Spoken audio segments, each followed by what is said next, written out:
Esprit d'équipe. Mettez de l'harmonie au bureau avec Claire Gélineau. Bienvenue à vous dans Esprit d'équipe, le rendez-vous bimensuel pour explorer des outils concrets de communication et de collaboration au travail. Et aujourd'hui, on va approfondir la communication non violente qu'on a abordée pendant l'épisode précédent. Je vous rappelle évidemment que vous pouvez aller réécouter tout ça en podcast. Vous cherchez Esprit d'équipe sur radiolaser.fr et vous entendrez tout. Claire Gélineau, coach professionnel chez 1 et Pluriel, a bien débroussaillé le sujet pour nous et donc elle continue maintenant. Bonjour Claire. Bonjour Simon, bonjour à tous. Alors Claire, pour nos auditeurs qui auraient raté l'épisode précédent, on les pardonne, même s'ils pourront aller le réécouter comme on a dit. Est-ce que vous pouvez quand même rappeler ce qu'on a abordé ensemble ? Oui, voilà, très rapidement. La dernière fois, nous avions vu les 4 étapes de la communication non violente qui sont résumées par l'acronyme OSBD comme observation, sentiment, besoin, demande. Cela semble simple de prime abord, mais en fait, beaucoup de gens pensent pratiquer la CNV alors qu'ils restent bloqués dans leurs anciens schémas de communication.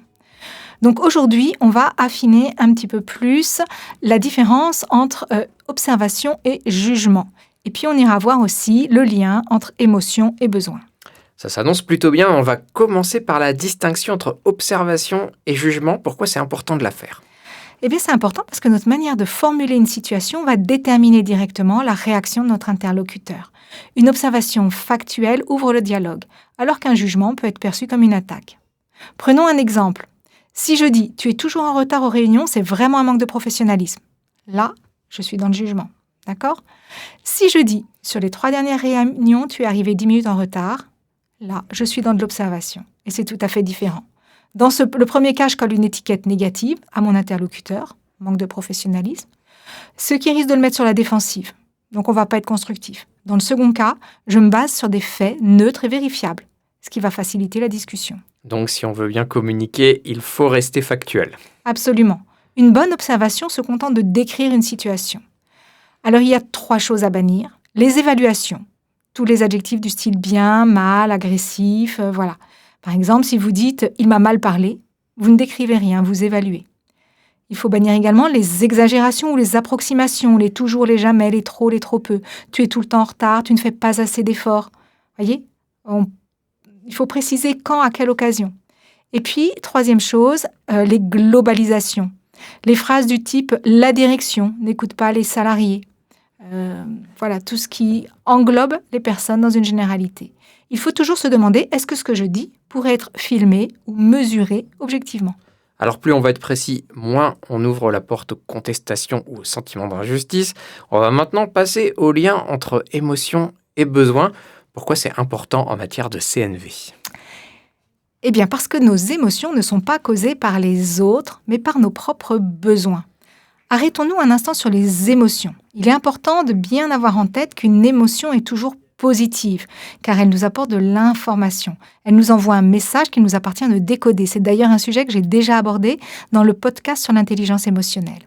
Mais des émotions comme la peur, la colère ou la tristesse, c'est quand même pas très agréable, non ? Vous avez raison, Simon. Les émotions sont positives, mais par contre, elles peuvent être agréables, comme la joie, ou désagréables, comme la peur, la tristesse, la colère. Ce qu'il faut retenir, c'est qu'une émotion désagréable, elle nous enseigne sur un besoin insatisfait.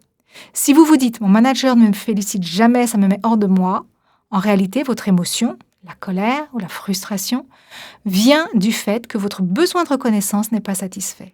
Donc, au lieu d'accuser l'autre, on devrait plutôt se poser la question « quel besoin en moi est insatisfait à l'instant T ?» Tout à fait. Voilà une autre façon de reformuler cette phrase en CNV. Soit j'évoque uniquement l'émotion, je vais dire « je suis frustré », soit je vais évoquer l'émotion et le besoin, je vais dire « je suis frustré parce que j'ai besoin de reconnaissance pour mon travail ». Et cela change complètement l'échange, car l'autre ne se sent pas attaqué et il devient plus facile de trouver une solution ensemble. Et en entreprise, on exprime quand même assez rarement nos besoins. On va plutôt dire « il faut que tu sois plus clair » ou alors « fais attention à ton attitude ». Oui, et c'est là où la CNV nous aide. Dire simplement « j'ai besoin de clarté dans nos échanges » ou « j'ai besoin d'un environnement de travail serein » permet d'être entendu sans créer de tension inutile. Attention quand même, petite précision, il y a des besoins qui n'en sont pas. Si je dis « j'ai besoin que tu sois plus clair » ou « j'ai besoin que tu changes ton attitude », on n'est pas dans une communication non violente, mais dans une exigence camouflée. On attend un changement de la part de l'autre. Pour être authentique, un besoin, il doit être universel. Il est commun à tous les humains. On va retrouver dans les besoins, par exemple, des besoins physiologiques comme respirer, boire ou manger, ou les besoins sociaux, de sécurité, d'appartenance, de soutien, de collaboration. Il y a aussi les besoins d'expression, les besoins affectifs, les besoins spirituels, etc. Ce sont des besoins transverses pour toute l'humanité. L'insatisfaction de certains besoins, est-ce qu'elle peut faire naître certaines émotions ? Oui, tout à fait. La colère, d'une façon générale, nous informe sur un besoin d'intégrité, de justice ou de reconnaissance. La peur, elle naît souvent d'un besoin de sécurité. La tristesse est souvent le signe d'un besoin de réconfort ou de consolation. Et puis quant à la joie, bien sûr, c'est un besoin de partage et d'expression de soi. Alors, on a donc 2 clés pour mieux pratiquer la CNV. On le rappelle, décrire les faits sans jugement et relier ses émotions à ses besoins. Avant d'aller vers une conclusion, est-ce que vous auriez un nouvel exercice pour les auditeurs et les auditrices ? Oui, bien sûr, pour s'initier à la CNV, moi je propose de se centrer sur justement ces 2 étapes. Premièrement, repérer un moment où vous jugez quelqu'un au travail, intérieurement, et reformuler cette pensée en observation neutre. Et puis, dans un deuxième temps, quand vous ressentez une émotion forte, demandez-vous quel besoin non satisfait se trouve caché derrière cette émotion. On va y penser. Merci Claire. Avec plaisir, la CNV est une compétence qui se développe avec la pratique, donc l'important, c'est d'expérimenter et de rester curieux. Merci à toutes et à tous pour votre écoute et on se retrouve nous dans 15 jours, ce sera pour Esprit d'équipe évidemment, pour un nouvel épisode.